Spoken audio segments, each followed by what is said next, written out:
Welcome back to Lighting the Void. I'm your host, Joe Roop. I do understand. I'm just getting messages now that some people, the show that I hosted on Spaced Out Saturday where Dark Waters gave out free memberships, I will tell you this, I did text him, and he said he would take care of it. So I can assure you, you're going to get your free memberships from that show, and I will stay on top of it. I promise you, Angel, Christopher, whoever. He's just super busy, but we will get that taken care of. All right, now let's bring on our guest. Wayne Bush is the creator of the website trickedbythelight.com, which for over 12 years now has investigated the popular meme that souls go to a white light at death. Now, Wayne strives to answer the age-old question that we all ask. Where did we come from? Why are we here? And what happens when we die? Wayne has studied numerous areas of relevant research, including near-death experience, out-of-body experiences, psychedelic experiences, ancient teachings such as the Sumerian tablets and Gnostic texts, the latest findings from the scientific community, and last but not least, the overt and covert messages of pop culture, including music, movies, television, language, government, and religion. You can check out his website at trickedbythelight.com. Wayne, thanks for coming on Lighting the Void. How are you doing? Well, thanks for having me, Joe. I'm doing fine. It's a little cool here in Austin, Texas right now, but it's not too bad. Right. It's supposed to warm up here tomorrow. It's supposed to get like in the 60s, I think, just for one day. Yeah, I think we got up to 70 today, so that was pretty nice. So I remember the show, and we were talking about this at break. I remember the show where Art Bell was freaking out, asking everybody that, hey, have you ever heard, don't go to the light, it's a trick. And apparently John Lear told him that, but what you were saying is Whitley Strieber might have been the one that told John Lear that when he told Art Bell. Yeah, I think I have that actual interview because I was trying to find the one where John told Art that it's a trick not to go to the light. But I found, I've got most of John Lear's interviews, and I think I found one where he said, well, he qualified it and said, well, now that's what Whitley told me. Of course, Whitley had so many of those abduction experiences with the gray aliens, and I've actually found a few near-death experiences where they at least a dozen where they see gray aliens in the light during their experience. Well, when I went to your website, I like how it's set up because it's really simple, and you've got everything in the subject matter. Each little subject, you can click on the avatar and read about it. And I noticed you had that section there about Robert Monroe. Now, Robert Monroe's books, he had some fascinating experiences that he couldn't explain. He would just journal them. But, I was putting that together too. And back then, to be honest, when I started kind of putting that together with some of the stuff that I read about, this is like a prison planet and we're trapped in this reincarnation energy cycle type thing, I was like, is anybody else researching this? And about that time, it wasn't a month after that, I seen Wayne Bush on The Secret Teachings, Tricked by the Light. And I was like, daggum. So I went to your website, started looking at it. And sure enough, you've been at this for a while. Now, was it that show that had you look into it, or were you looking into it way before you heard that? Absolutely. It was the John Lear show. When he, I was interested in near-death experiences. I'd read books like, Life After Life, Saved by the Light, Embraced by the Light. And I had just been coming out of like a Christian background, and so I was interested in spirituality. And I had a friend who we would go down to the bookstore, and he was into UFOs and aliens, so he would go over to that section. But I was more into the spiritual stuff. And so what I found was these near-death experiences, and that really interested me. So when I slowly started getting into more I guess New Age type stuff, and I heard about the Art Bell show, so I started listening to his show. And when he had John Lear on and John talked about the light being a trick, I was like, wow, that's really interesting. I really need to investigate that because at a certain level, it did seem to make some sense to me. Well, then I'll ask you some questions about did you read or listen to all of Robert Monroe's books, the trilogy? Absolutely. I've read all three of his books, and I've seen like a 9-part series, I think it is, on YouTube, where I think it's called Wednesday with Bob Monroe. But some of the interesting stuff that Robert Monroe talked about, just besides the out-of-body experiences, where he talked about this thing called Loosh, and right. I don't know if you remember that. Yeah, and he was saying that somebody somewhere is, trying to find this energy source for something. He was very vague about it, but he definitely said that they needed something of value, and that he termed it loosh. It was like he didn't understand it really, but it had something to do with the emotions that we have in relationships or something, right? Or our experiences. And he said the most pure form of it, or the purest form of it, is love. And they did experiments or whatever. And they found that love was the strongest, purest source of loosh. And so that does kind of tie in with a lot of the near-death experiences, where they feel this overwhelming love when they're in the light. And I don't know. I wasn't ready to quite go into the near-death experience stuff now, but it's not a big deal. Where they were talking about how we need to come back to Earth to learn, and one of the things we need to learn is to love, right? But they said in order to do that, basically, you need to suffer. That's why they say that we suffer here is all about learning. But I've never quite understood why suffering needs to be a part of the learning process myself. But unless it gives off a certain energy that certain people want when you suffer. Right. Exactly. They may be harnessing or harvesting the energy that we give off and using it to basically sustain themselves. And there's a lot of, I wouldn't say a lot, but there's quite a few examples in the near-death experiences. There's this website called NDERF, NDERF.org, and they've chronicled over 4,000 near-death experiences on it. And there's like a search box where you can type in terms. And I've tried everything I can think of. And one of the interesting things is there are beings that can take any form in the light. And sometimes, they'll appear as your father, your mother, a deity, an angel. This one guy said, it wasn't until I asked, who are you really, that, she appeared to him as the Virgin Mary. And when he asked, who are you really, that she took her natural form. And these entities say that they can take any form they want to make them feel comfortable, is what they say. But so the light we're talking about here is the light that people say they see when they die. I see this light. I'm heading towards the light like a bug towards a zapper, right? White light, yes. And a lot of them, they say that they're like sucked into the light.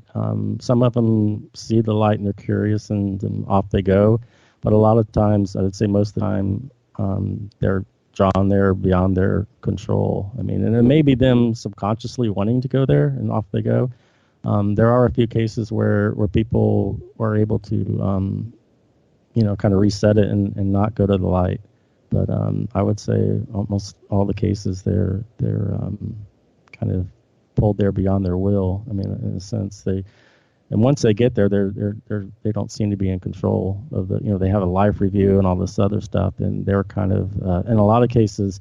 Some people describe the white light as being cloudy or misty. Others say it's a pure light, but it's interesting that they describe it as being cloud-like or misty because I lost my train of thought there. What we were talking about. I'm sorry. You were talking about the cloud and misty part of it, and I think that has something to relate to like one of the ancient gods, doesn't it?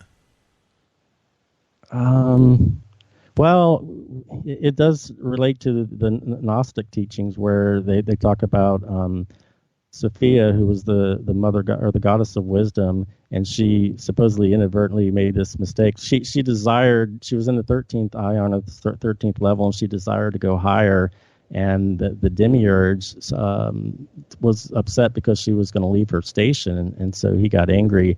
And what they did was he shone like his own light and tricked her into looking down below, thinking it was the light that was above. And so she came down to the false or impure light, and then they enclosed around her and trapped her and stole her light.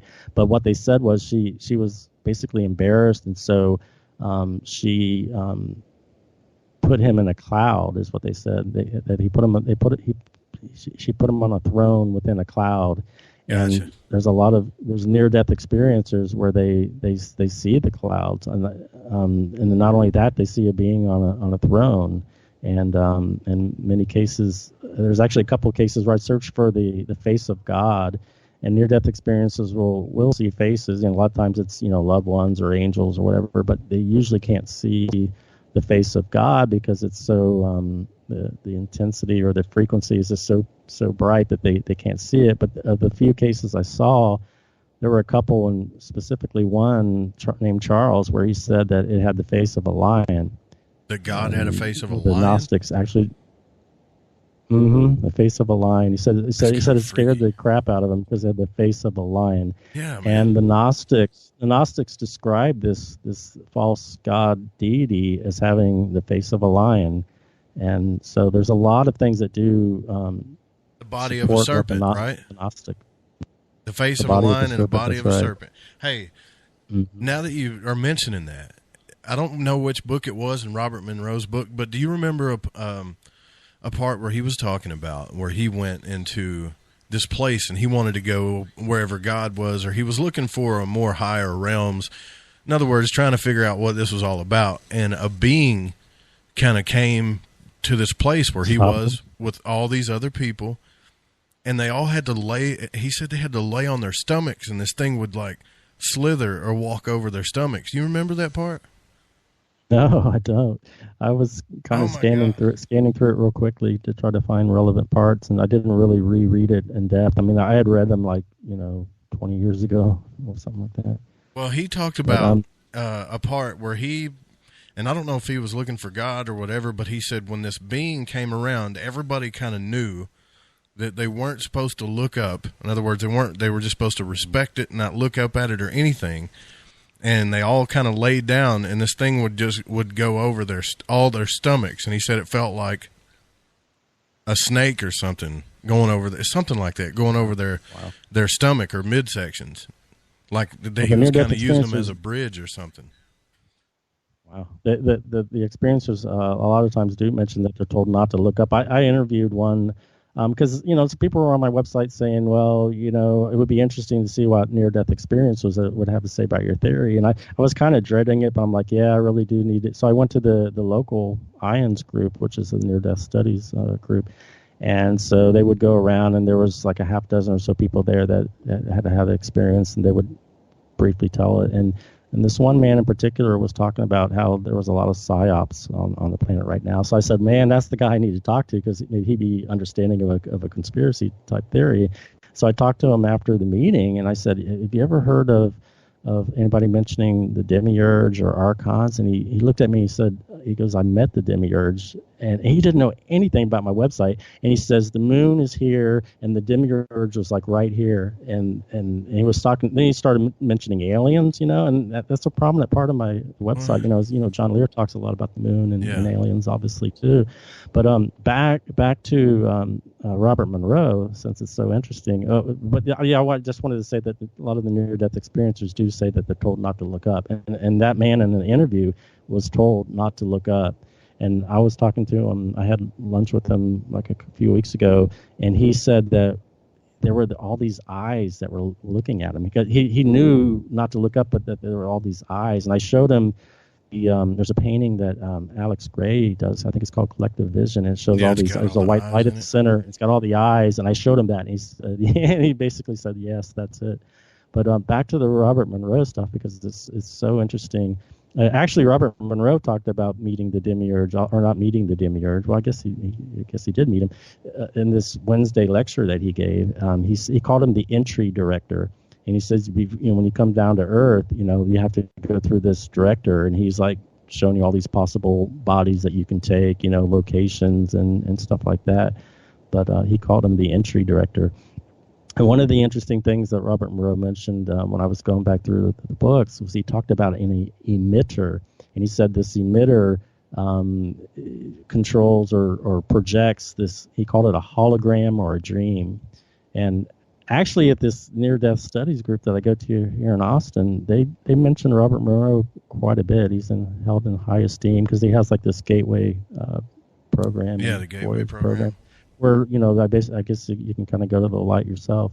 But it's interesting that I try talking about the loose and things like that, and it just falls on deaf ears. They don't really want to talk about anything negative, I don't think. But Robert Monroe talked about this emitter that projected what he called the dream or the hologram.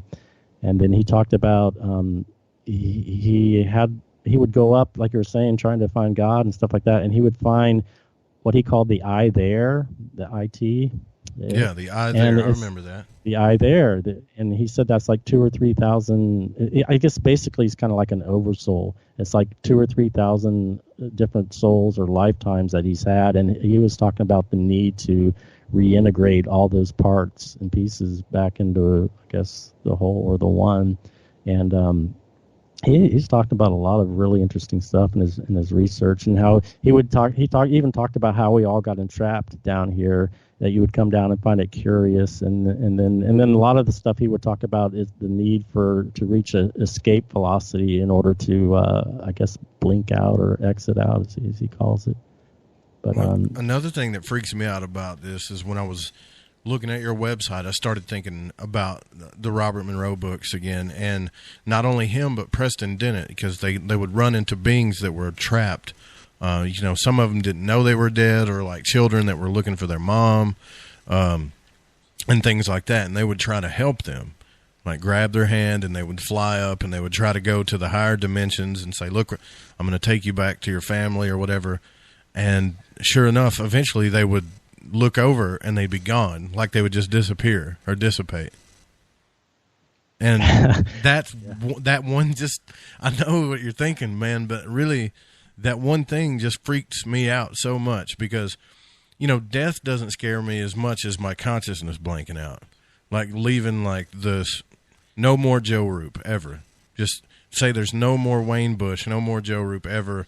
And yes, you get recycled into another lifetime and all that from this main source of consciousness, but you will never remember that dude. So technically, you're dead in physical and consciousness, because there's no memory of you, unless you go back to the Akashic records or whatever. Right, exactly. A lot of the near-death experiencers will remember multiple lives that they had, and like you said, the Akashic records. Everything that we do here is recorded somehow, some way, and it's like archived off. And matter of fact, when you have that life review, they can show anything you've done in your life whatsoever. And I guess a lot of people would maybe feel some guilt over some of those things, and eventually they convince you that you need to return, either that, or if you don't want to, they'll basically just send you back. And there's a difference, because the near-death experiencers obviously haven't died yet, so it's hard to know what actually happens after you die, unless you read some of the stuff on In Between Lives or Life Between Lives, where they put you like a hypnotherapist, like Dr. Michael Newton or Dolores Cannon. Michael Newton, Journey of Souls. That was a good book. Yeah. Right. So, but I think they only got so far into it because, like a lot with the alien abduction research, there's like screen memory implants that they can place there, and so you think you're talking to the spirit or whatever, but there's another layer behind that, and you don't really get to it unless you're very skilled. I mean, I think some of the people like Professor Jacobs, David Jacobs, he's done like thousands and thousands, and he's very skilled and can get past that initial. So let me ask you this, Wayne. Let's say that it's time for you to die, whenever that day is. Now, you've been doing like probably the most research about this trick by the light thing than anybody I know of. So you pass away, you see the white light, and you've got a choice. Let's say you're not being sucked to this thing like a bug, and it's so beautiful, and you just get zapped or whatever. But Bug's life, yeah. Yeah, let's say you've got a choice. What are you going to do? I mean, what are you going to try to do? Well, that's obviously a big question, and this is just my own thinking. Is that probably the greatest scientist we've ever had, Nikola Tesla? He talked about how he said, if you want to know the secrets of the universe, think in terms of energy, frequency, and vibration. So, like we've got this electromagnetic spectrum that we're in, and we only perceive just a tiny, tiny sliver of it. But, there's all these gamma rays and everything beyond that. And then when you go to sleep at night, if you're falling asleep and you're losing consciousness, and, we've got like 5 different brainwave states too. The beta is your waking consciousness, but then there's alpha and theta and delta, and even the gamma wave state that's higher. But so when you fall asleep, it just shows that there's different levels of consciousness, and some of them are you're more aware, and others are just groggy, and you're incoherent kind of stuff. So if everything is frequency based, and a lot of these near death experiencers will say that you travel by intention or desire or thought or will. So you think of where you want to go, and you're there in a blink of an eye. I mean, most of them, it doesn't happen because they're drawn through the tunnel and then they're there in the cloud and they're having their life review. But some of them have traveled around, so that they say that you can create your own reality with manifest it with your own thoughts and will.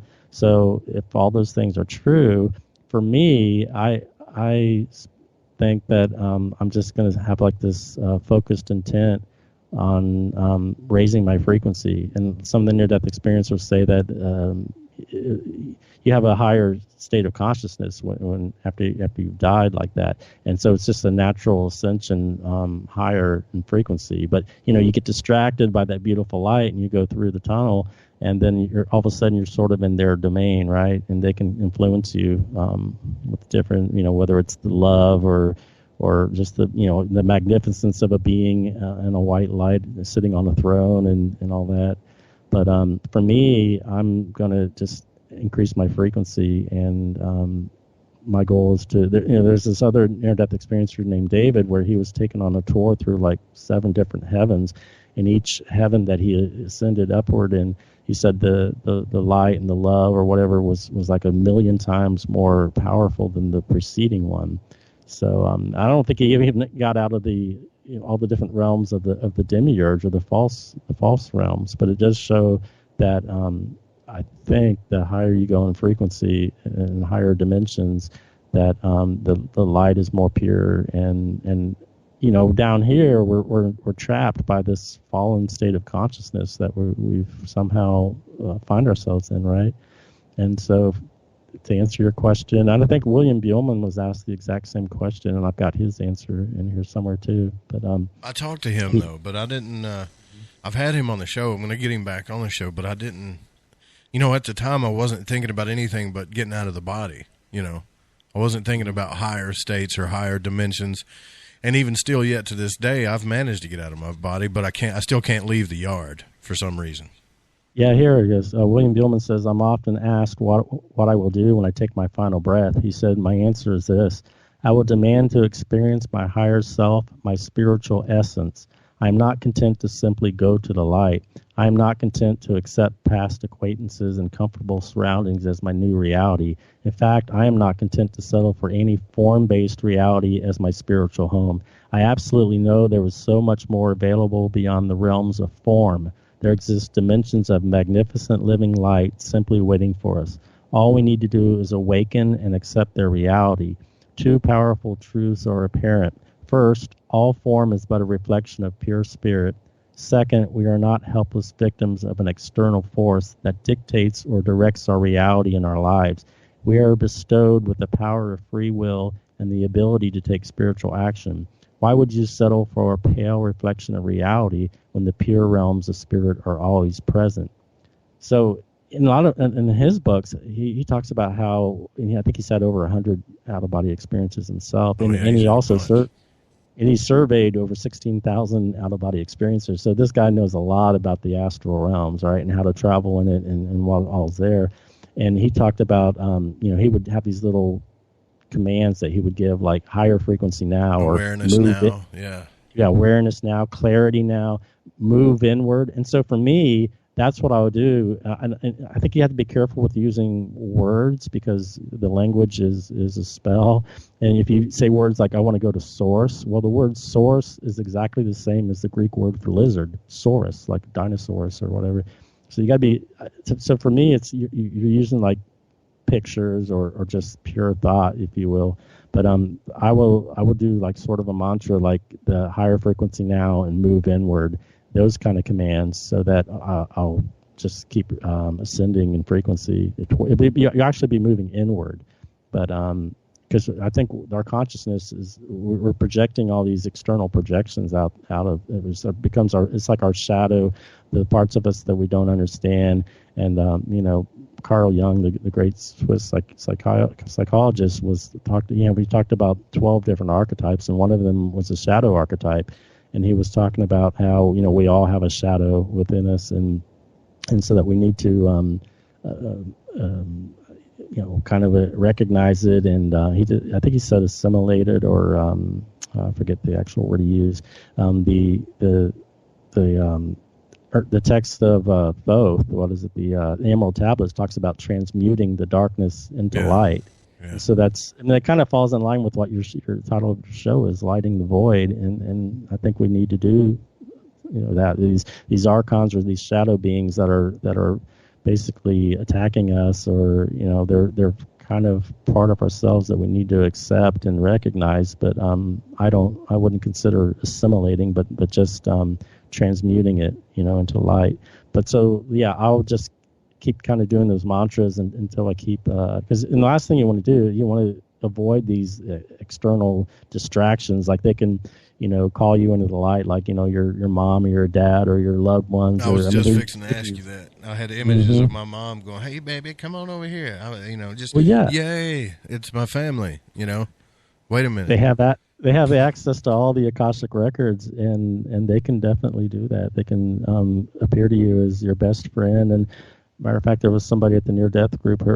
They sent two of her very best friends to convince her that she needed to come back. Because she said that they sent like a representative God first, and it was like this 20, 30-foot magnificent being, but she refused to go back. And so they try these different ploys or tricks. And we all have one weakness somewhere. And they'll try to find it, but you have to like block all that stuff out and have this, like, no pun intended, but like a tunnel vision, right? To go higher in frequency, and that's what my plan will be. This is extremely unsettling, Wayne. How's that? Well, I mean, think about it. Like all our life, we've been taught that everything's so easy. You just die and you reincarnate, or all I'm saying is it's a little scary if you think about it, because what if you're right? What if your research is right? Life here right now is pretty scary. I mean, you think about our situation. We're on a planet where you literally have to kill creatures just to survive. I mean, you have to eat, maybe not every day, but you have to eat, and everybody does. And in order to do that, you have to take someone else's life force, and you're killing them. And, we think we're at the top of the food chain, but, there are shamans like Carlos Castaneda wrote about and talked about that can see these entities, and they basically, like I said, they farm us like we would farm chickens or cows, and they can take our energy. You talk to hospice workers and stuff like that, and they'll tell you, as I did when my grandma was dying. I asked her about she ever saw these white orbs, and she said, "Oh yeah, they are here all the time." And I asked her about the shadow beings, and she just kind of nodded her head. She didn't seem to want to talk about them, but she acknowledged. And there was a TV show called A Paranormal Witness, I think it was called, and they had an episode on the I think it was called The Death Angel or something like that. But they would go and talk to these hospice workers, and they said, "Well, we're not allowed. We can't talk about this because nobody will bring their dear grandma and leave her here with us if they know there's all these." The angel, the Grim Reaper, and these beings are around. But they said, yeah, they do. They're here. And I've seen the shadow beings in the astral realm. Mm-hmm. Actually, yeah. I've told this story before, but basically what happened is they shoved me back in my body. Like one time I was coming out of my body, or at least it could have been a dream, but I thought I was trying to come out of my body. I was in sleep paralysis. And it was almost like I was getting angry or shoving, like headbutting, trying to get out of my body. I was so mad because I couldn't move. I couldn't move my fingers. I couldn't do anything. And this command came through me, and it was like, I command you to release me by life and light. And the funny thing about it was when I said that is it wasn't even my voice. It sounded like James Earl Jones said it or something, And sure enough, I started coming out, and this shadowy blob just kind of came down real fast, pushed me, and I just woke up. Yeah, I think there's a website called Your Ghost Stories or something like that, and yourghoststories.com, and they got thousands and thousands of these reports or experiences where people see these shadow beings all the time. I've seen one in a photograph. I had one of my ex-girlfriends when I was visiting her sister. We were looking through photographs, and there was this tall shadow beings just standing right next to her, was like 7 foot tall. And my colleague has seen him, and even his children have seen him too. The man I interviewed has seen him. I think they're real, and they do exist. But back to what I was talking about with that we're not necessarily at the top of the food chain. We like to think we are, but that there's these entities that we can't see, but they're there, and they can feed off our fears, our doubts, all the negativity. They can even feed off some of the more positive emotions, maybe the love in some cases that Robert Monroe called luge. But then you think about like a football stadium where there's 100,000 screaming frenzied fans, and or American Idol, where everybody's just screaming. I mean, I think they can probably feed off of all that euphoria too. That's so wild to think about, man. Because what if you're right? Yeah. So I mean, if it's that in the way, back of my head, dude, I'm thinking this is crazy, right? But I didn't believe in astral travel. I didn't even attempt it until I read Robert Monroe's books, Wayne. I didn't even attempt it. And after I went through his books twice, I started attempting it. And I never got out of my body. And then I got William Buellman's material, his first material that was how to have an out-of-body experience. And just like Todd Akamisa said when he was on the show, he didn't start coming out of his body until he started using that. And then, William says that you don't really come out of your body. We're already as far out as we can go. You're really going back into consciousness, And now I'm seeing these shadow beings, and I'm thinking about all the stuff Robert Monroe said, and I'm looking at your website, and I got to be honest with you, man, it's starting to add up a little bit.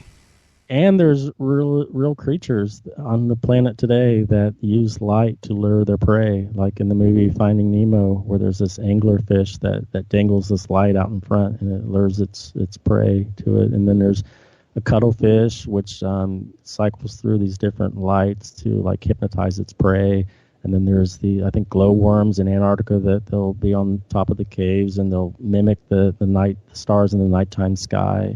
So there are quite a few different creatures even here on Earth that use light as a means to. We do that down here to deer. We put a spotlight on them, and they just look at us like dummies. Yeah, the deer in the headlights. Or you can whistle at them, and they'll look at you. But that's terrible. I used to murder deer by the dozens when I was a kid, but I didn't have a heart back then.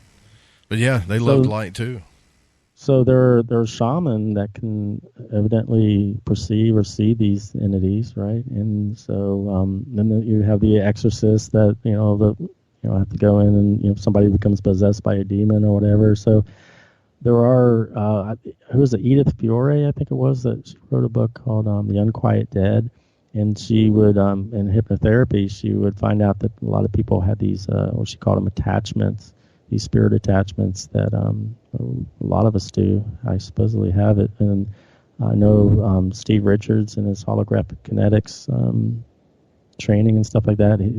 They remove all these entities. I had a friend in the UK that went there, and he had like 17 entities attached to him. There was like Dracos and Greys and reptilians and stuff like that. So I know. I mean, I know it's not proof or anything by any stretch, but it does. If it's as above, so below, like the Hermetic principle. Right. If it's down here, the Bible says we were created in God's image, and so if it's down here, it's very possible that it's also in other realms. Yeah, I want to get into a little bit more sun and moon stuff when we come back from the break. I know that you talk about that quite a bit, a little bit of the ascension process, and all kinds of stuff, man. I mean, I could go on for hours about this. This is a great subject. We'll be right back with Wayne Bush from TrickedByTheLight.com. Don't go anywhere.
Napa Valley, California, Little Rock, Arkansas.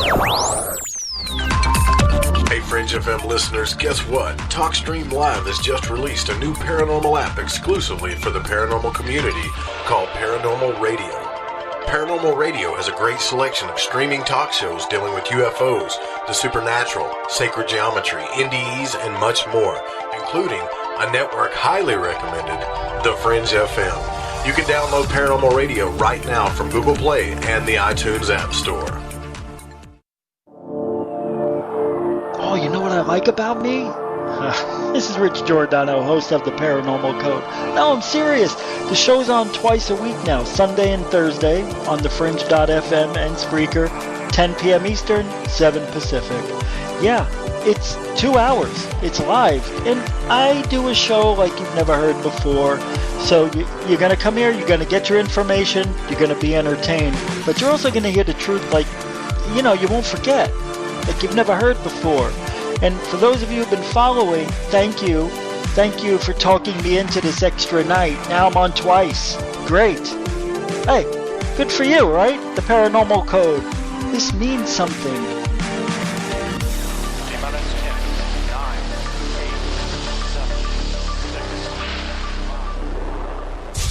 Paranormal. Somewhere between abnormal and paranormal. The U.S. military holds the ability to time travel. Jeremy Scott asks the questions that we're all dying to know. Wow, that's a remarkable question. Watch your step. Hide under your blankets. The show that is going to make you think. Prepare yourself for what you're about to hear. This transmission is coming to you. You're riding into the Paranormal. Live Saturday nights at 6 Pacific, 9 Eastern on KTLK, The Fringe. Hi, folks. CBD is the home run hitter for health right now. Why, you ask? Because of what it does for the body. Unfortunately, I can't tell you all about the benefit. There's reasons. Do your due diligence and log on to AncientLifeOil.com. That's AncientLifeOil.com. Ancient Life Oil uses organic ingredients and is blended in coconut oil for some of the best benefits. Legal in 50 states and non-psychoactive. Log on to AncientLifeOil.com. That's AncientLifeOil.com. Do you find yourself bored and longing to learn more about the mysteries and conspiracies behind our reality? Specifically, every Friday night from 7 to 9 Pacific? What a coincidence, because that's exactly when me, Gigi, and my lovely co-host Cortana kicked over the airwaves with just the right amount of intellectual stimulation to give you that eargasm of conversational excellence that you deserve. So be sure to check out our show, Shift Happens, every Friday night from 7 to 9 Pacific, that's 9 to 11 Central. And let's shake some talk radio tail feather, shall we? Right here on KTLK, The Fringe FM.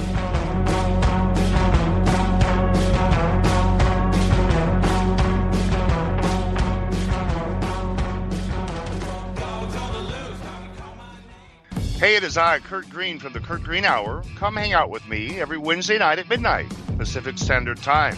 As we unwind, hey, grab a cup of coffee, hang out with me, enjoy the ride. That's midnight every Wednesday night, right here on the Fringe.fm.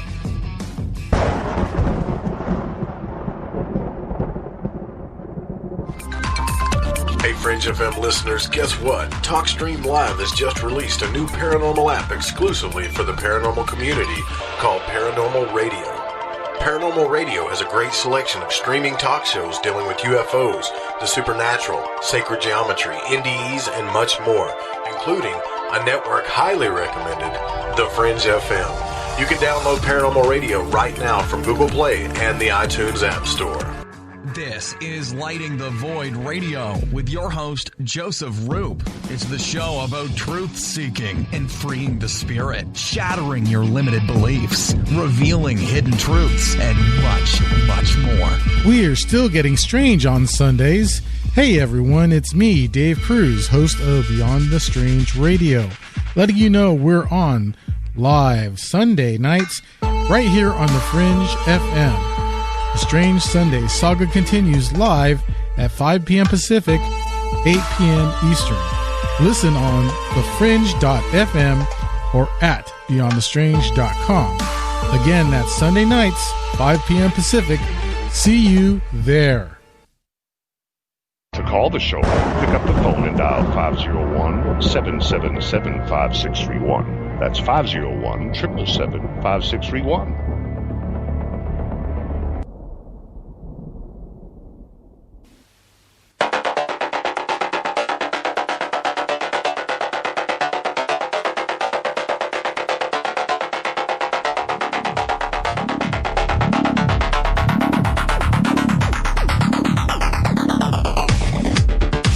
Welcome back to Lighting the Void. I'm your host, Joe Roop. We're here with Wayne Bush from trickedbythelight.com. Don't go to the light, folks. It could be a trick. Maybe. We're going to keep talking about that a little bit more. Tomorrow night on the program, I guess I could give it away. I may possibly have Whitley Strieber coming on the program. He said he was going to, he could come on the program. And then I exchanged times with him, and I haven't heard from him since. I think he's a pretty busy man, but there's a possibility Whitley Strieber is going to be on Lighting the Void tomorrow night. So we're back here with Wayne Bush talking about the light. And I was thinking, you know what I was thinking, dude? Did you watch that Hobbit movie where he was chasing the dragon, Smaug or whatever? And he was like, why are you hiding in the shadows? Step into the light. And he looked all evil when he said it. It's like the light was meant to be an evil thing or something. And you see that in a lot of movies, don't you? Well, there's another one, I think Lord of the Rings, where they're like in a marsh or something like that, and there's a golem-type creature, and he's talking about the shadows of the light also. Yeah, you see it in a ton of movies. It's just crazy how much it's there. But, if you do have Whitley Strieber on, make sure you ask him about the light, because I know that when John Lear was on the Art Bell show, and Art Bell, this was like the second time. I mean, this is after he had said that don't go to the light, it's a trick. Art brought it back up in a subsequent interview, and he asked him about that. He said, and John qualified it. He said, now that's what Whitley told me. He told Art that's what Whitley Strieber told him, that the light was a trick. And of course, Whitley's had all these abduction experiences where he's, been with the Greys, and so maybe he knows. Maybe he'll talk a little more about that. And just in case you guys don't know, he still does Dreamland too. If you guys remember that Dreamland, go to unknowncountry.com and check out that show. It's still really cool. But yeah, I'd love to talk to him about that as well.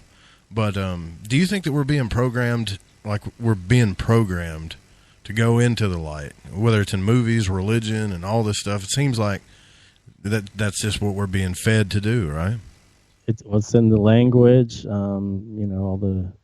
it's just crazy how many different phrases we have, you're enlightened, or I saw the light, or then it dawned on me. I mean, there's just so many catchphrases that they use. And then if you look at the logos that these billion-dollar corporations have, and how many of them, incorporate the sun into their logo, there's just dozens and dozens, if not hundreds of them. And you see the eclipse a lot too, by the way. But as far as the sun goes, you look at the esoteric secret societies, and many of them have it in their name, like the Order of the Golden Dawn, or the Knights of the Golden Circle. I was watching TV the other day, and they were talking about the Golden Globe Awards. So it's just so prominent in our culture. Everywhere you look or turn, it's, you hear these words about the sun. I mean, but then there's like these tongue-in-cheek phrases where they say, you're SOL. If you're SOL, you're shit out of luck or whatever. But right. That's like it's almost like nobody kind of gets that it's the soul, SOL, soul, and that's the sun. But it's kind of like a nudge, nudge, wink, wink inside joke for them, Yeah, wouldn't that be crazy? It was just a bunch of archons and aliens just going, look at these fools. Look at them. They just keep going toward the light like bugs in a zapper. And how many of the religious figures have like the halo or whatever, but you look at the pictures and there's this golden sun behind them. It's just constant throughout. Well, I mean, I wouldn't even question it if it wasn't for the scientific nature that Robert Monroe took when he was doing these things, and they kept talking about these beings disappear when they go into the light, or they're heading towards the light and they just dissipate, and you're thinking, man, what do you mean dissipate? What? It freaks me out a little bit. John Teeter was here from the Spreaker chat wants to know, hey, but what if you want to reincarnate on another planet? Have you had anybody talk about that in the astral travel or any of the studies you've done? I would think you could just like command it maybe or something. Well, my friend who I interviewed, he actually it's kind of like one of his plans. He says that you can negotiate. First of all, I personally wouldn't want to go through the tunnel and into the light. If you get to the point where you're negotiating with the demiurge, I think you're kind of fighting a losing battle at that point. But he says that you can request a better planet to be on. And maybe, the lessons are kinder and more gentle, whatever. But, when he was coming back to Earth, he saw these souls veering off to other places that are way different than what ours is. But there are other planets that you can incarnate on, definitely. Oh, I forgot. But by the way, if you guys want to call in and ask any questions to Wayne, it's 501-777-5631. I'm supposed to talk about that when I come back from break, but I never do because I'm so focused on this conversation. David J. in the Spreaker chat says, so here's a question. Tibetan Dream Yoga teaches that you have to enter the clear light. He wants to know what you think about that. Is that the real light maybe they're talking about? Well, the Tibetan Book of the Dead talks about entering the void or entering the clear light, and they said stay away from the smoky light of hell. It's possible that the void, the clear light, is I don't know, a solution. I searched for void on the NDERF website, and I think about 2/3 of the ones mentioning the void were positive experiences, and maybe a third were negative.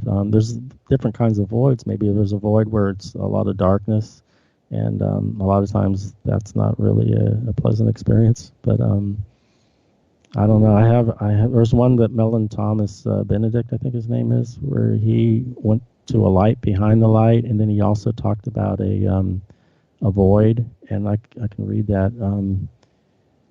Here's the ones I think we were just talking about, going to the light behind the light. He said, as I began to move toward the light, I knew intuitively that if I went to the light, I would be dead. So as I was moving toward the light, I said, please wait a minute, just hold on a second here. I want to think about this. I would like to talk to you before I go. To my surprise, the entire experience halted at that point.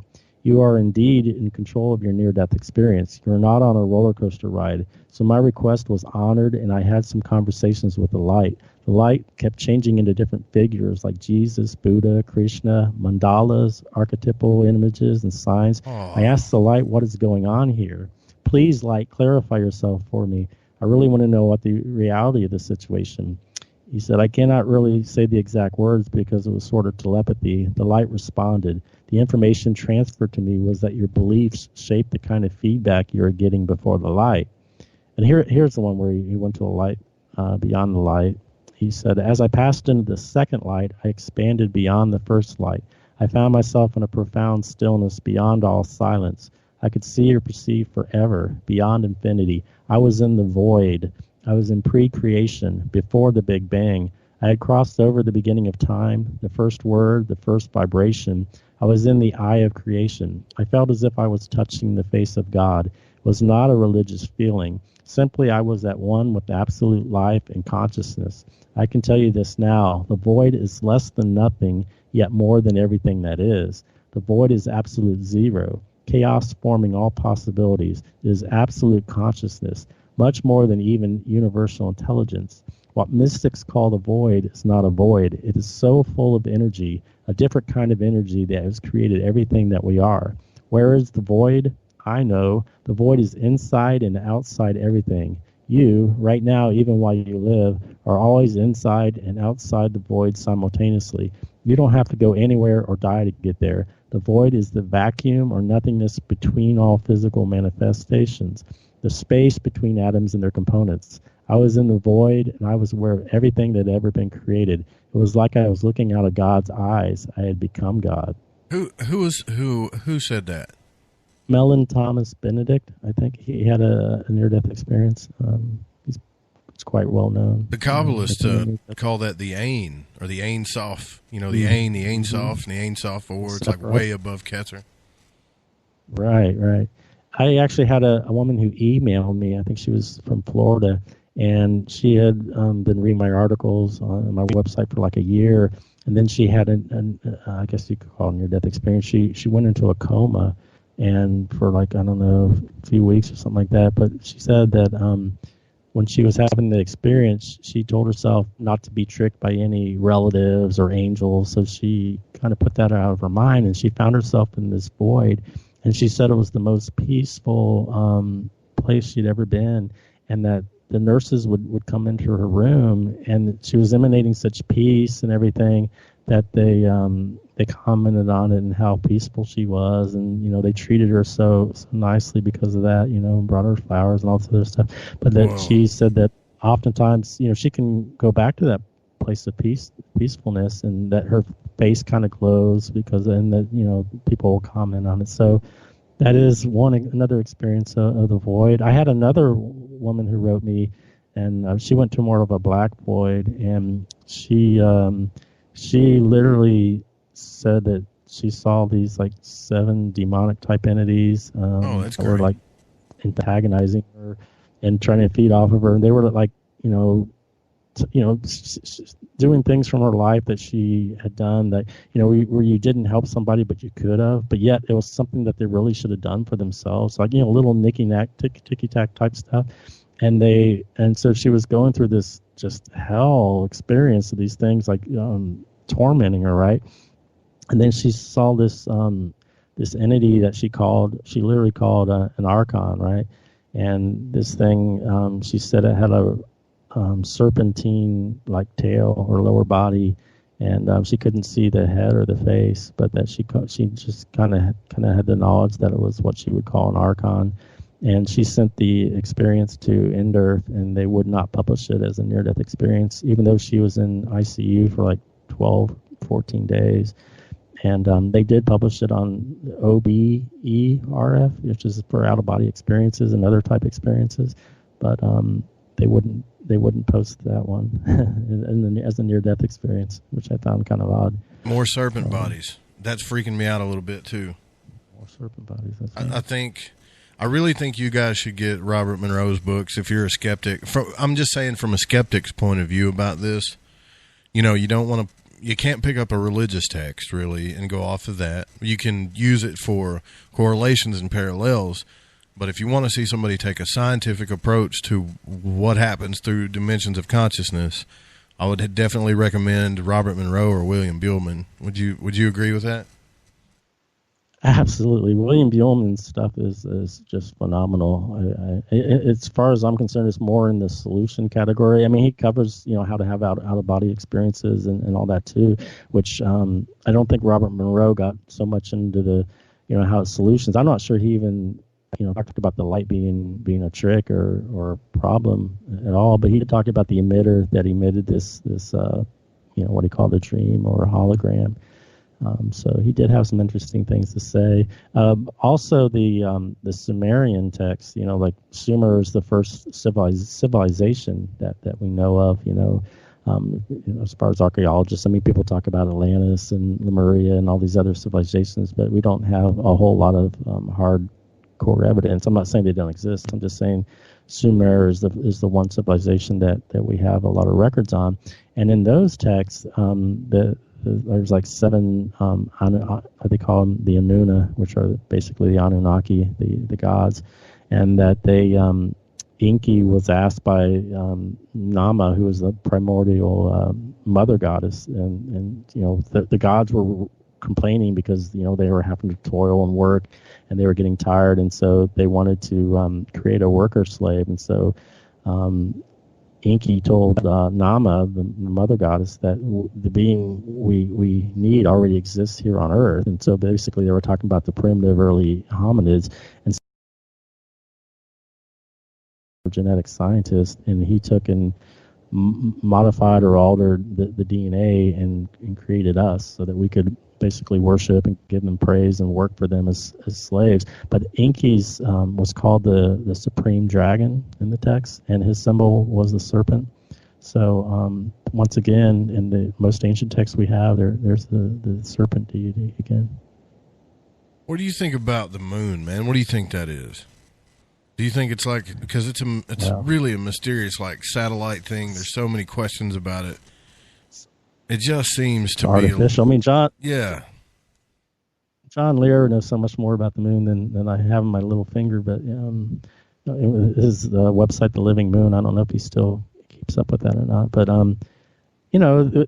it's an artificial. It looks like a rock, but it must be hollow because when the astronauts landed, it rang. They said it rang like a bell, right? So that's pretty curious. And then there was a time supposedly when there was no moon, so people have speculated that it was maybe towed into position there. Of course, you have Star Wars, where the satellite of the moon is the Death Star. Yeah. And then there's so many people that have looked at the moon and found a lot of structures on the moon, buildings. I think Mark Gray even interviewed which one of the astronauts? I'm drawing a blank on which one it was, but he was saying that there were buildings and structures on the moon. One of the astronauts, and so and you look at the craters. The craters are so smooth. I mean, how do they get so smooth? I mean, I'm no scientist. Maybe there's an explanation for it. And then, on a spiritual the whole level, thing to top it all off is that the moon is like 380 times closer than the sun, but 380 times smaller. So that when it passes in front of the sun, it just forms this perfect eclipse, right? Which is just crazy eerie to me. And then, of course, the moon always shows the same side to us. Pink Floyd did the album Dark Side of the Moon, but it's because, the one side is always facing toward us. And, scientists will say it's tidal locking or whatever, but still, it's hard to, pass that off as not being pretty weird, I think. Well, what I was talking to you about the break, how the Golden Dawn refers to the astral realm and the dream world, your lunar body, and then they're trying to ascend to your solar, what they call the solar body, and then on from there. It seems like this whole alchemical process they're talking about of getting, consciousness and rising in consciousness goes step by step and right along with what Robert Monroe's saying, who never studied the occult or the Golden Dawn or anything that, to my knowledge, and is talking about how once you get on Earth, it's like you're trapped here. You're stuck in this game and you can't get out, because I know in the third book, and I hate to give spoilers away on this book, but they're trying to rescue one of their friends, and he's oblivious to everything because he's just stuck in this consciousness. Right. And I was going to read this thing. Oh, here it is. A lot of the secret societies, like you mentioned, they do talk about the lunar light and the solar, light of the sun. And I know, was it Gurdjieff talked about the moon being, food for the, or men being food for the moon. He was into the secret stuff too. But from the Secret Teachings of All the Ages by the 33-degree Freemason Manly P. Hall, he talks about the three suns. And he says, certain Rosicrucian scholars have given special appellations to these three phases of the sun. The spiritual sun, they call the Vulcan, the solar and intellectual sun, Christ and Lucifer, respectively, and the material sun, the Jewish demiurgus Jehovah. Lucifer here represents the intellectual mind without the illumination of the spiritual mind. Therefore, it is the false light. The false light is finally overcome and redeemed by the true light of the soul, called the second Logos, or Christ. The secret process by which the Luciferian intellect is transmuted into the Christly intellect constitute one of the great secrets of alchemy and are symbolized by the process of transmuting base metals into gold. That was from The Secret Teaching of All Ages. So, yeah, and I know that Alice Bailey, who is a theosophist, I've got some of her books, too, that are interesting, where I think she's got one called, is either The Astral Light, and then another one is like talking about how the rays, the 7 rays or whatever. Yeah, the 7 rays. Yeah. I think it's called the solar initiation or something. I mean, they're talking about being initiated in the sun and all this other kinds of stuff. And I never really read the books because I don't believe in it, but I read it as kind of have an interesting eye on what some of the leaders of this planet believe, because a lot of them, I think George Bush Sr., which I'm no relation to him, by the way. What do you mean you don't believe in it? You don't think that they're right about it? Well, I mean, I don't know. I just think it's kind of a trick, like some of this other stuff.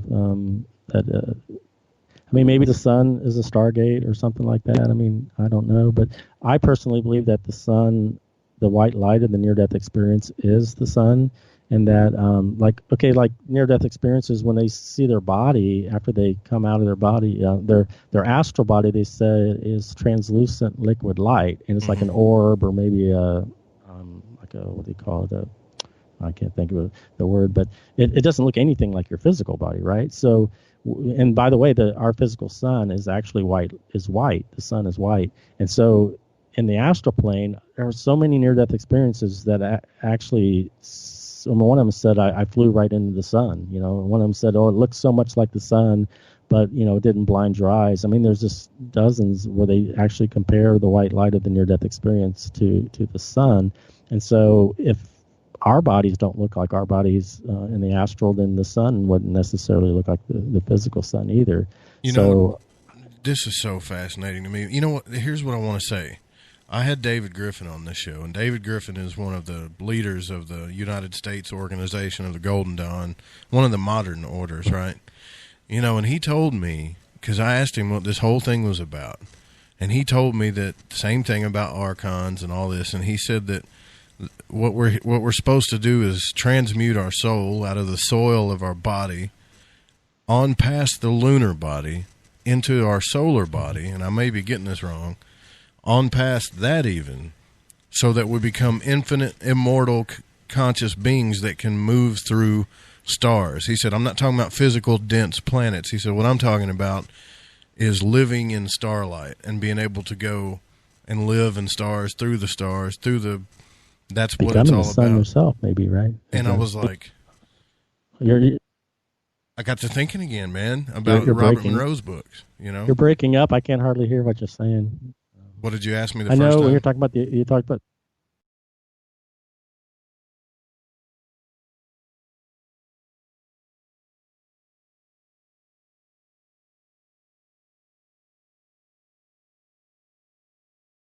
Or something like that, but he called him sun-souled Lucifer. Other books, they talk about the demiurge being associated with the sun. I mean, I know the G.R.S. Mead, I think the one who translated the Pistis Sophia and stuff like that, he's equated the demiurge with the sun. So there's quite a few reference materials that will equate that with the sun. And then I know some of the secret societies, when they talk about Sirius or the central sun and all these others, the sun behind the sun. So yeah, I mean, I can't dismiss what they say. I mean, because I don't really know. I mean, it's very interesting. Man, the Skype just did something really crazy. I don't know, like it knocked out the sound or something. Yeah, you were breaking up. I couldn't hear half of what you were saying. Great. I'm getting the blue screen. I hope I'm not getting the blue screen. It must be the archons, John said. Some people lost me there for a minute, man. Yeah, there's been some wacky stuff going on in the tech world, but yeah, I just... They do have control. We're still on the air, you think? Yeah. When I was interviewing my friend, he almost seemed like he didn't think the interview was going to happen because these beings they mess with electronics, and he's tried to write his story and stuff like that, and it disappears on his computer, and he's like trying to text emails and stuff like that, and they just erase it, or they do have a lot of control over the electronics. Well, I wasn't trying to. I don't know, man. It seems like every time I get to the answer, okay, so, I'm down to the answer. So we're going to go through star light and sound and all this other stuff. We're going to be past the stars, and that's what this whole thing about. And then Wayne Bush comes along and goes, "No, dude, the light's a trick." And I'm like, now what? Now well, all that's the physical dimension, right? It's the whatever this is, the third dimension or whatever. And so if you're just going in the stars and, the edge of the universe or into the better bet would be going to like the center of the universe. And maybe if you're going through a wormhole or a Stargate or something like that, at least you have a chance of going up to higher dimensions. So, but like I say, I personally agree with Nikola Tesla when he talks about everything being frequency or energy, and so if there's higher dimensions, it would be based, I guess, on frequency, although dimensions are off at a perpendicular 90-degree angle, but I still think it's all kind of a continuum of frequency. So my goal is just to use my intention to raise my with frequency. You. I'm not mad at you. I'm just mad because I don't know. You know what I'm saying? William Ullman says it too. So Does he? Okay. Well, I can trust that, man. About moving inward, he says we're multidimensional beings, and that so like, frequency is wavelength, right? Mm-hmm. So higher frequency is shorter and shorter waves, or shorter and shorter wavelengths. So you would actually be traveling inward. You would be going within yourself. You would be moving inward. And so that's why the mantra "move inward" to me is a good one. And also higher frequency. But I wouldn't use the word source or something like that. Or I know he says higher self. Source is the sun. Oh, you want to go to the source? Okay. Right, or the source is a lizard. I mean, SAURUS. It's a source. Source is lizard. So you got to be careful, I think, with that kind of stuff. And then he says like higher self now. I mean, I'm not comfortable with the term higher self either. If it's like an oversoul, so what? Oh, you just go back to your oversoul. I mean, I want to go to like the highest frequency there is. I mean, but I do like his thinking about moving inward, because it's all about frequency. Have you ever tried the shamanic type stuff, like plant and herbal medicine, like maybe dimethyltryptamine? Have you ever thought about that? No, I haven't. I know David Icke wrote that book about infinity or whatever. He wrote it after DMT or after an ayahuasca experience he had. I've never done any drugs. I've read a lot about them. There's a website called DMT Nexus. And there's a lot of experiencers who, after or while doing their DMT, I mean, they say they're shot through like a wormhole, basically. And, a lot of it, they see these geometric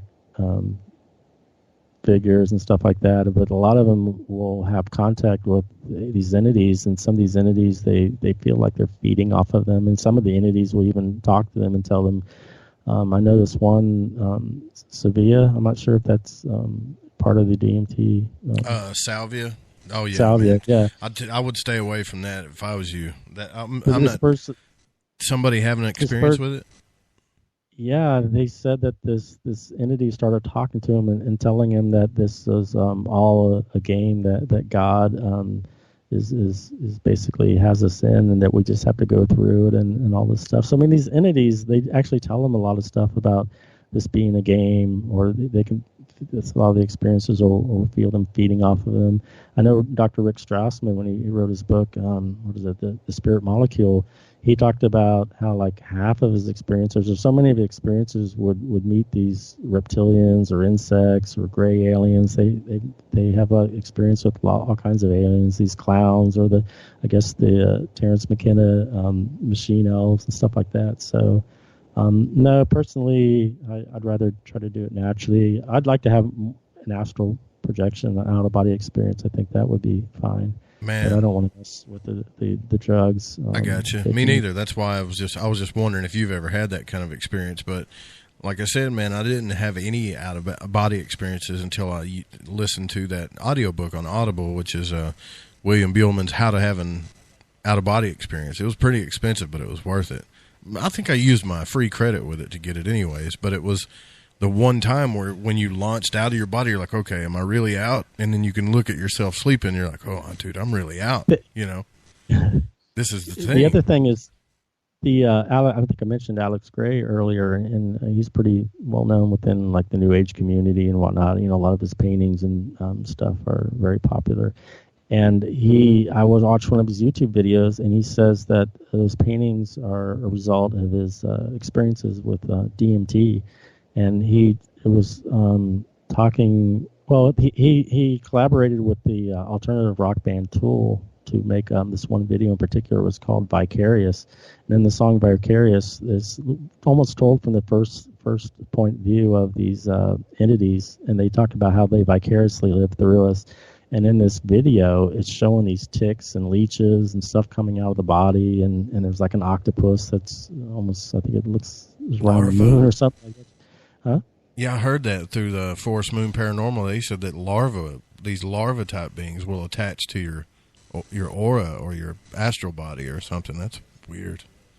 Right. So, he as a result of his DMT experiences, he's doing paintings with all these basically parasites and stuff that are feeding off of man, So, yeah, it's just something I personally want to stay away from. And I know I've I've had people write to me before, and all of a sudden they're seeing these Egyptian deities and stuff like that, and they're being told, that they're the I don't know, mother goddess or something, and I don't know. I don't know if it's true or whatnot, but I know that these archons or these shadow beings or these parasites, whatever, I think they can implant thoughts or hallucinations, and as long as they can take you on a ride and get you convinced that there's something important. I've had people write me that on DMT, and they went through. This one guy said he found himself on a farm with like this 7 foot tall or something gray alien, and they were showing him this farm that they were on, and he didn't understand the meaning of it all, but there's just so many experiences that are that way. I think I know what I'm going to do, man. If I think I'm dead, sometimes you don't know if you're dead or not. According to Robert Monroe, some people just don't know. But if I pass away, before I do anything, I'm going to be like, hold on a second. Where's Wayne? Where did Wayne go? Before I do anything, I want to talk to Wayne just to see what he did, And then, I'm not saying you'd be dead when I was dead, but this is so unsettling. Like I said, be careful. They got those Akashic records. They could send somebody you looks want to exactly talk to Wayne? like Okay. Yeah, here you go. Yeah, go to the light. It's okay. I was wrong, right? Right. Yeah. So, I think it's something we all have to come to our own conclusions. It's such a monumental thing, obviously, and it's not that most of the near-death experiences don't even see a light or go to the light. So, I mean, to say that, you're definitely going to see a light and you either have to make this choice to go to it or not. I mean, like I said, I think everything is driven by our consciousness. And so there was people that, like, one guy saw this, like, I don't know, this fireball kind of going through the sky, and he said it kind of reminded him of it was like a nuclear generator or something like that. But anyway, it was this tunnel or whatever. And he said, no, I want my own. And he literally created his own tunnel to go through. He goes, that is mine. And he went through that. And then there's this other woman, Nancy D., where she found herself going through the tunnel, and she realized that it was just an illusion. And so she stopped going through it. And there was, I can know somebody else was talking about how they were very experienced. This was during an out-of-body experience, and this was on one of the Reddit subforums. And he was talking about how he heard this voice say, "You are now entering the afterworld," or something like that. Wow. And he backed up, and he went back into it again, and he heard the same message, and he did it like a couple times because he said he's really experienced with astral projection, and he came to the conclusion it's just a tape loop or some kind of looped program. And I think William or Robert Monroe mentioned something about that too. Yep, he did. As soon as you said that, I was thinking about that. A loop. He mentioned another thing. Yep. That was like a wheel. He said it was like some kind of something that sorts you out and puts you where you need to be. And I've heard experiences about this wheel that people interact with that just has it just sorts people and puts them in some body or whatever. They got to make a movie about his trilogy, man, or something. Yeah, it'd be really good. Well, I've tried to match it up, and I can see that's what you do too. But you're taking. I like your approach to all this because you're not just buying. If you go to his website at trickbythelight.com, you can see there's so much information there, and it's not like you're giving into all the information. You're just looking at it. You're just looking at all of it and trying to validate things, looking at parallels. So I trust what you're doing, in your methods and what you're doing, man. I'm just kind of, I can understand why Art Bell asked this to everybody after he talked to John Lear about that, because it bothers your mind after a while, Yeah. And if Whitley Strieber comes on the program or whoever else, you're going to want to say, hey, by the way, would you go to the light? You're going to want to know. I mean, because it's a little scary, to be honest with you. Well, we may not have a choice. It's hard to say what happens. And I know the Gnostic text talked about there being a virgin of light or something like that, and that they even talks about the receivers of the moon and the receivers of the sun and the receivers of the light, and that they'll take it and they'll like put it through a purifier. I think they called it Melchizedek, the purifier, or something like that. And then they'll put you back down, put your souls back down into men or animals or whatever. But in your last, I guess your last incarnation, when you're ready to get out of it, they'll put you in a righteous body or something like that, to where maybe you can, on your last go around, you learn the mysteries or whatever. But another near-death experience that I remember somebody saying that the light was a varying frequency or varying intensity, and that depended upon the purity of one's heart.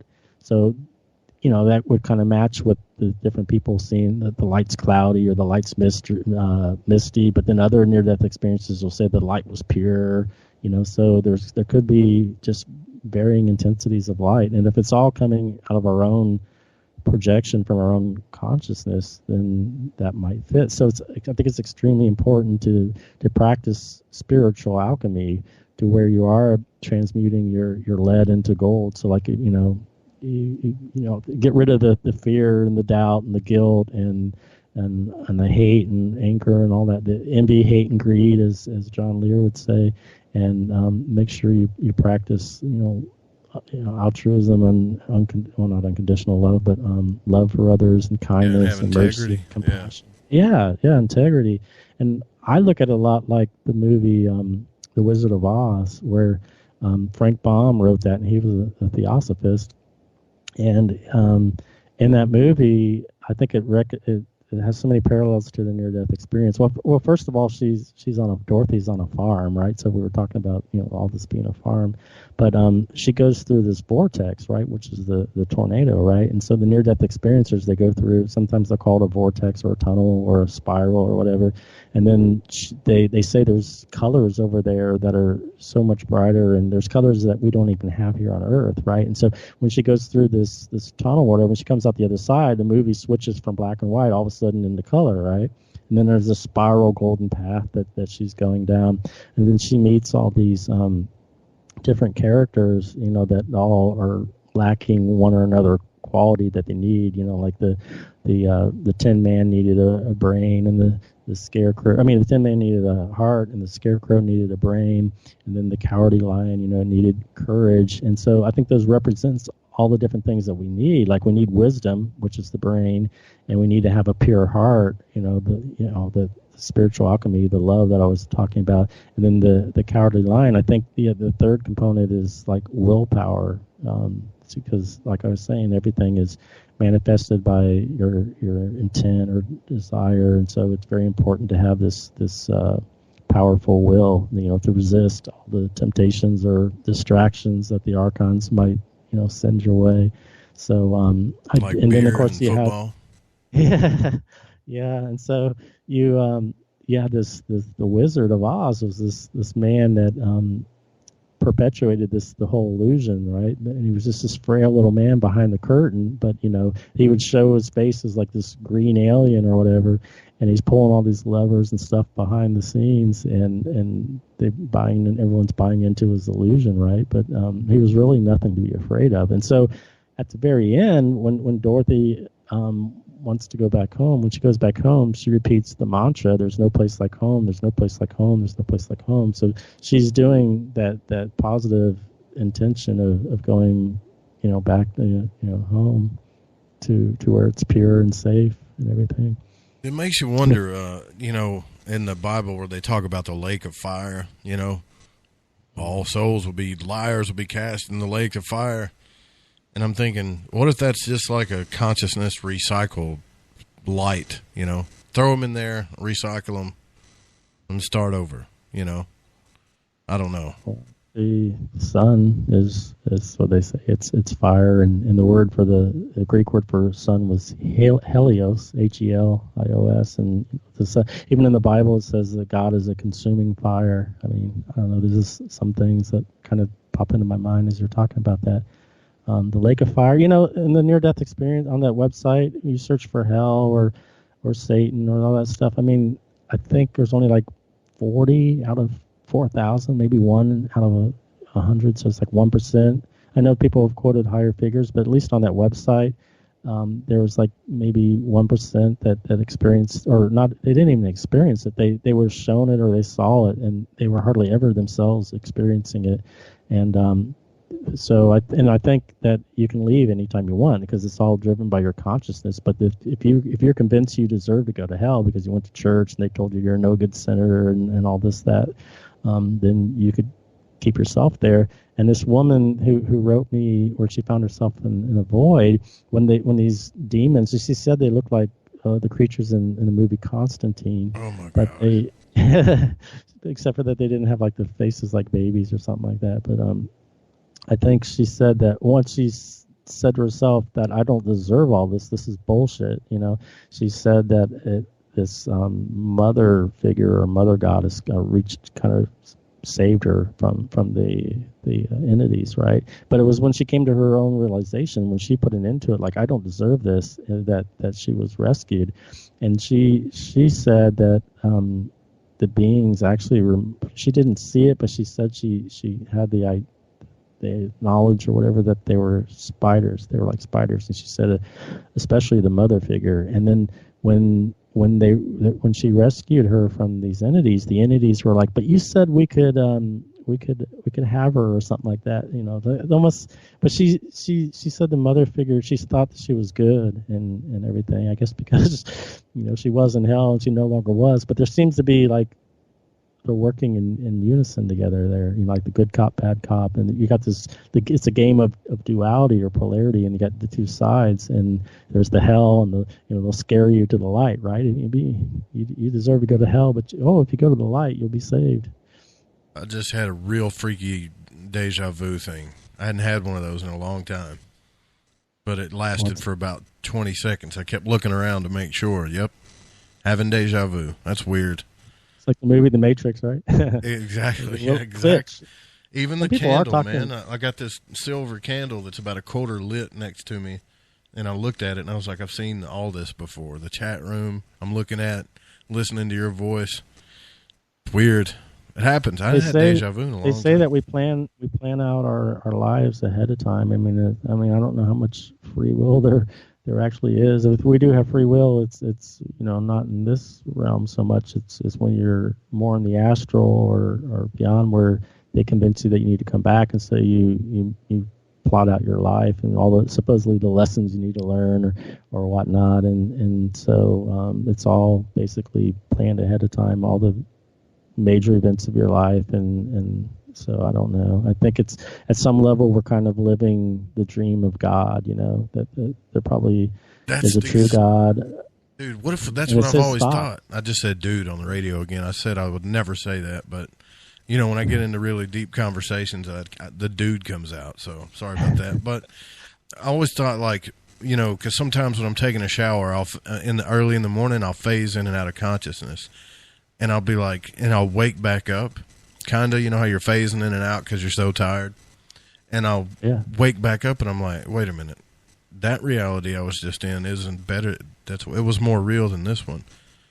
What if I'm in a dream trying to wake up, I was just going to say, it's like a dream within a dream, like Edgar Allan Poe talked about a dream within a dream, or what is it? Merrily, row your boat gently down the stream. Life is but a dream, and the boat is your soul, and the stream is like a stream of consciousness. But I mean, I do think, as above, so below. So we have these dreams, and 1/3 of our life we spent, asleep. And what's up with that, right? So we have these dreams, and how do we know that this that we're in right now isn't a dream? It's like the movie Inception, where you've got embedded realities or dreams, and ultimately I think it's like a game, or it's a divine drama or a cosmic play that we're putting on, because as true spirits, for whatever reason, maybe we're bored, or everything seems to be about stories and experiences, and if you have to have a good story, you have to have drama and conflict. I mean, you can ask any scriptwriter in Hollywood, and you have to have a hero and a villain, and it makes for good drama. Makes for good loosh. Yeah, it makes for good luge. And so this is like a reality TV show that we're in. It's like, why are they so popular? In the movie, The True Man Show, is like he was living in a reality TV show. And I think we do have spirits or aliens, whatever you want to call them. They're watching and they're entertained by some of this. They're feeding off of all that drama. So you think because you responded pretty good with that, you think that this could be this could be the falsest reality that we're in right now? Yeah, this is as bad as we get. Huh? I think the Hopi tribe did believe that this wasn't reality. Or the Mayans. The Mayans, maybe I'm getting that backwards. Maya, the word Maya means illusion. And, there are a lot of near-death experiencers that actually come back, or when they were over there, they looked at this and they said this is a dream, or it's an illusion, or it's a game. I mean, I've got at least 1 or 2 dozen quotes of people talking about it's entertainment. Well, this one guy asked them what's the meaning of life. They told him it's for the entertainment of the spirit realm. Of course, they get they've told many different things of what the meaning was, and so it's hard to draw any steadfast conclusions from that. But a lot of them have seen the grid lines. It's pretty interesting. I mean, these are near-death experiences. These are just not people that had a dream. How many of them have you read, do you think? Oh, man, hundreds. Maybe a couple thousand. I don't know. Seems like I've read most of them. I don't know. So many. Well, I know I had Thomas Campbell on here, the physicist that helped come up with Hemisync with Robert Monroe. Big Toe? Yeah. Oh, was he? Okay. Yeah, he was on here, and he said that what he told me was he's like, you need to look at it like a video game, Yeah. Basically, you can only see with your consciousness out to the TV, and there's something behind the scenes playing the video game. You die, you come back, you try again. I should have asked him, though. I wish I'd have talked to you before I talked to him, because I'd have said, hey, would you go to the light, Thomas? He'd probably say no. He'd probably say what you said. Probably. My friend that I interviewed and I talk to quite often, he says they play us like video game characters. That really, I mean, we are basically, but they don't feel our pain or our suffering up there. I don't know, but it sure feels real down here, and that's what I don't get is the need to learn. Like if you're up, they say when you're during the near-death experience, when they're in the light, that they know everything there is in the universe. And so if we're supposed to come here to learn, it's hard to understand. Only thing I do know about what does need to keep learning, and that's artificial intelligence. They constantly have to, reprogram the algorithm to get better and better and better and to learn more. We have these smart technologies, smartphones and whatnot. And I think the Gnostic texts refer to this demiurge character as being without spirit. And if we are in a simulation, then there's an awful lot of artificial constructs involved. It's a virtual reality, and it's all a game, right? According to that line of thinking. Do you think that you could? Catalina is asking a question in the Spreaker chat. Wants to know, can you see your future in what they call the Akashic Records, or is it just you can only look at your past? I think you can look at your future. I know this woman where she was part of the mind control programming. I'm not sure which project, if it was like Monarch or one of those, but she can read some of the Akashic Records, and she says that her kids and stuff don't want to know the future, and she has access to some of that stuff. Yeah, I think that you can, because we plan it all in advance. It's all and supposedly time is an illusion and everything just happens at once, which is kind of hard to understand. But I think you can see the future or know it. As a matter of fact, the man I interviewed, he was shown what basically the end of the earth was. I mean, he saw a period where we went through a darkness, and then on the other side where he says the demiurge gives up his game that he's playing. It's like a balancing act where it's 2/3 light and 1/3 darkness, but at the end he just gives up because the souls stop reincarnating and they stop coming back to earth. And so there's this period of darkness, and then basically we rebuild earth for there's like a period of peace for thousands of years or something. So he was shown a future, and some of the near-death experiences were like, what if you make this choice to go back? Here's what will happen if you do go back, and here's what will happen if you don't go back. And they're literally shown the future. And how much of that is manipulation and is really true? Who knows? Are you you're into the crowd that says that we're never going to know the answers? Do you believe that? I think eventually. There finally. I get so. I mean, God, I hate when people say that, and I know it's probably true, but my whole life is about trying to figure this stuff out, and I can tell by looking at your website. Yours is too. So does it bother you when people say that? You're never going to know anyway, so don't worry about it. Well, what do you mean? Don't worry about it.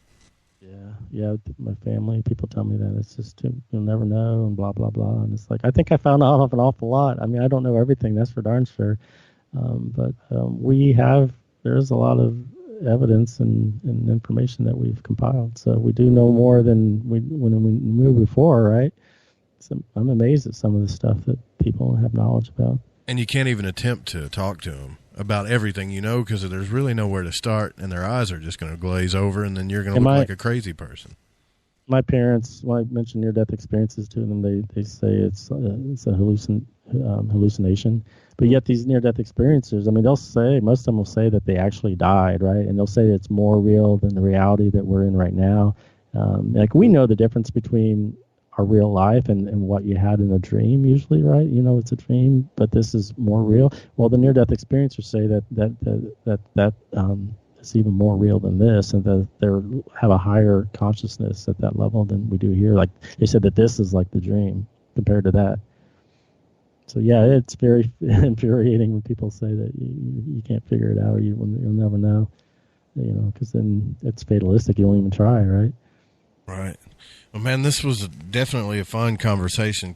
You got to come back on the show or come on Space Out Saturday or something, because I know there's so much information that you got. We hadn't even started to touch the tip of the iceberg with it.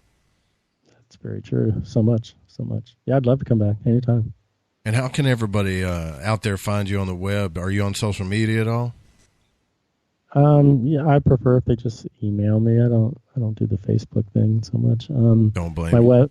My email address is waynejbush@gmail.com. That's WAYNEJ, the letter J, BUSH@gmail.com. And I love to hear people's experiences or their thoughts on any of this stuff. I learn so much from people. It's amazing. Yeah, these are my favorite conversations, especially somebody that's been through a lot of the same material I have. And I know that the audience in the chat room really dug it, man. So I'd love to have you back on anytime you're free, because I know you've been on several radio shows now, hadn't you? I'm getting more and more comfortable with just winging it like this. I mean, even tonight I prepared this long thing I was kind of going to read and go along, because I have no idea what it's going to be like. But I feel real comfortable talking to you, and likewise with I can't remember his name, Ryan, right? With Ryan Gable, yeah. Teachings. Yeah, Ryan. So I think I'm becoming more and more comfortable with doing it this way. All right. Well, thanks for coming out, man. I really appreciate it. Hang out for just a second. All right, guys, we're ending up the show here. We're gonna have to get out of here because it's time for Spaced Out Radio. If you're listening live, don't forget tomorrow night. Hopefully, we'll get Whitley on here. If not, it'll be a great show regardless of that. I can promise you. The show is produced by the Fringe FM and cannot be rebroadcast or syndicated without written permission. Music was by Chronox, Kevin MacLeod, and Spaceboy at spaceboymusic.com. See you guys tomorrow night.